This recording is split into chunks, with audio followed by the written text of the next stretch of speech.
Friends, இன்றைக்கி நான் eyeball கேண்டின்னு ஒரு கேண்டியை காமிக்க போகிறேன். நீங்கள் நிறைய வீடியோஸில் கேள்விப்பட்டிருப்பீங்க, பார்த்துருப்பீங்க.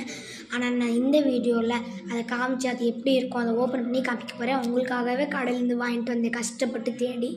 அதுக்கு முன்னாடி பார்க்கறதுக்கு முன்னாடி நீங்கள் அந்த சேனலை லைக் பண்ணிட்டு சப்ஸ்கிரைப் பண்ணிடுங்க.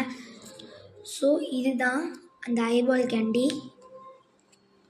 க்ரீன் கலரில் இருக்கும், பிங்க் கலரில் இருக்கும், ரெட் கலர் இருக்கும், எல்லா கலர்லேயும் இருக்கும்.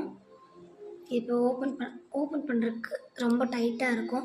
ஸோ கத்தியை மிடில் வச்சு லைட்டாக அறுத்துட்டு தான் நீங்கள் அதை ஓப்பன் பண்ண முடியும். ஸோ ஓப்பன் பண்ணலாம் வாங்க. அப்புறம் டைட்டாக இருக்குது. ஸோ காய்ஸ் நம்ம கிட்டத்தட்ட ஓப்பன் பண்ணியாச்சு, பிச்சாச்சு. ஸோ உள்ளே இந்த மாதிரி இருக்கும், கொஞ்சம் இது ஜெல்லி மாதிரி இருக்கும். உள்ளே ஜாம் போட்டிருப்பாங்க. இங்கே பாருங்கள், நல்லா புசு புசுன்னு இருக்கும்.